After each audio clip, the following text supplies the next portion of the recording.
Hello and welcome to Nine's Afternoon News. As we come to air, Donald Trump triggers panic over paracetamol. The US president pushes an unproven link between the painkiller and autism.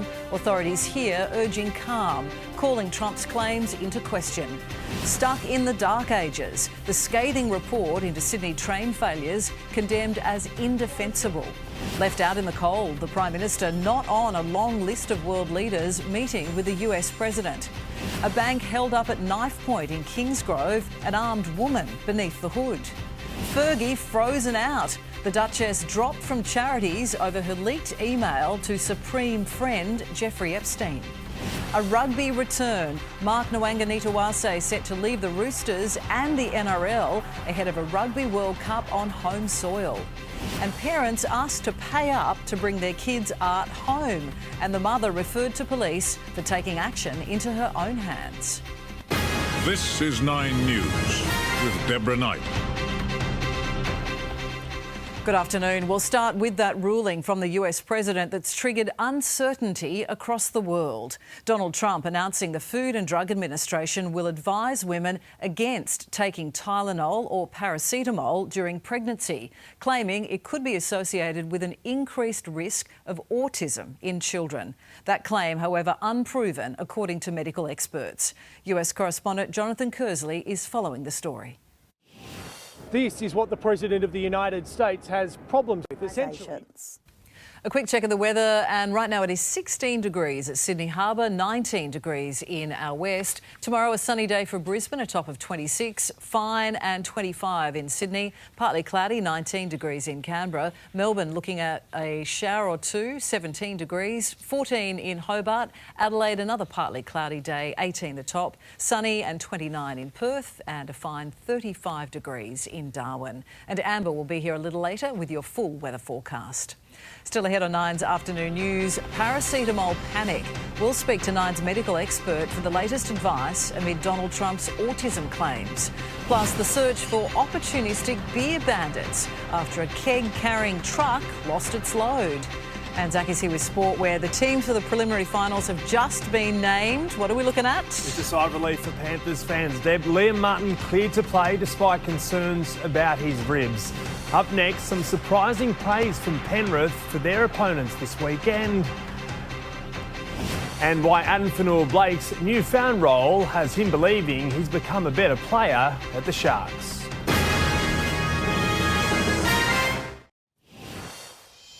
We begin with breaking news. Roosters star Mark Nwanganitawase is set to leave the Roosters and the NRL after next season. 9 News understands the former Wallaby will make a comeback to rugby union. The Wallabies face the All Blacks at Eden Park on Saturday afternoon. And the best soccer player in the world has been crowned at the annual Ballon d'Or in Paris. Frenchman Ousmane Dembélé took out the top prize, the Paris Saint-Germain winger, capping last season in style, which saw him also win the European Champions League. 18-year-old Spanish sensation Lamine Yamal also finished second in the voting. Deb, all our focus is on finals footy. Big news for all the teams, basically all the guns. They're good to go. Yeah, I can put in my tips now. Finally, I know the teams. Good on you, Zac. Thank you. And this is where we'll say goodbye to our viewers in southern New South Wales. Your next bulletin is WIN Local News at 5:30, followed by 9 News at 6. For everyone else, there's plenty of news ahead, including Donald Trump's shock autism claims. We speak to Dr. Nick Coatsworth for the latest advice. Scathing report, a years-long issue at the centre of recent rail chaos. The CEO of Sydney Trains joins me live. Moore Park rapist unmasked. We learn who was behind a series of sexual attacks in the 1990s. Plus, bombshell, Jeffrey Epstein revealed. Charities ditched ties to Fergie over a shock email. And is this emotional blackmail? Parents furious over a childcare's so-called art ransom.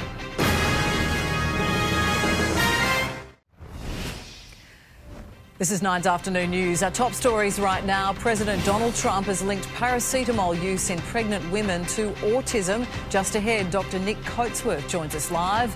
And a hooded woman allegedly armed with a knife is accused of an attempted bank robbery at Kingsgrove earlier today.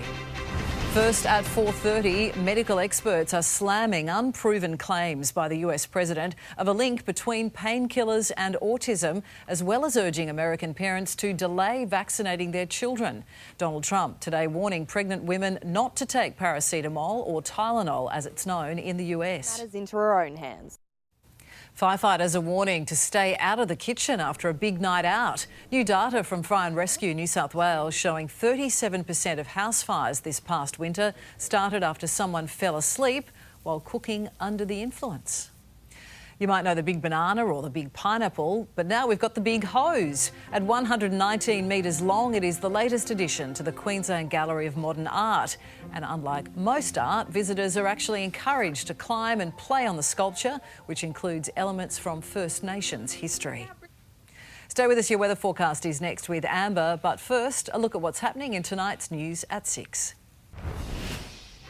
Thank you, Deb. Tonight, how much your water bill is going to jump every year for the next 5 years, plus the genetic test that can help find the right medication for you and avoid side effects. The Health Fund offering it for free. I'll see you at 6. Good afternoon. We enjoyed beautiful blue skies today, but it did feel significantly cooler than the past few days. The city and the airport woke up to its coldest morning this late in the year in 17 years with a low of 8 degrees, while it was a 12-year record for Campbelltown falling to a 3 degrees. That was the coldest suburb in Sydney, along with Camden. And it stayed cool during the day with tops of 1 to 4 degrees below average. We saw a top of just 17 in Terry Hills and Cronulla, 18 in Kellyville and Parramatta, 19 in Blacktown, Liverpool, the city and in Penrith.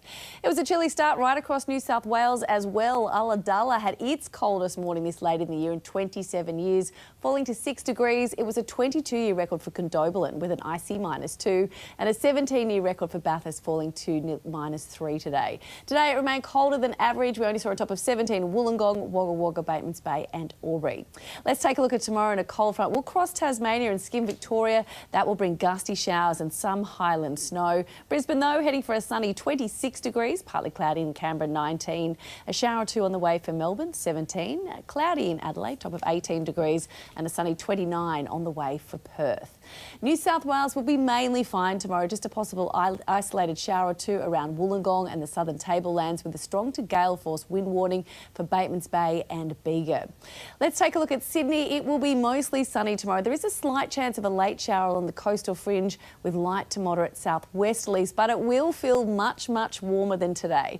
We are heading for a top of 24 degrees in Terry Hills and Cronulla, 25 in the city and Campbelltown, 26 degrees in Kellyville, Parramatta and Liverpool, 27 degrees in Richmond. So those temperatures way above the September average. And looking ahead, we're in for more summery weather, partly cloudy and 26 on Thursday, heading for 29 degrees on both Friday and Saturday before some cooler weather on Sunday and early next week with a few showers, nothing too heavy though at this stage, ranging up to 5 millimetres. And we'll definitely see those nights getting warmer too, from a low of 10 tonight to 18 by the weekend, Deb. Very warm, Amber, thank you. And that is Nine's afternoon news for this Tuesday. Our next bulletin is at 6. I'm Deb Knight. Thanks for your company. From the team, enjoy your evening. Hope to see you soon.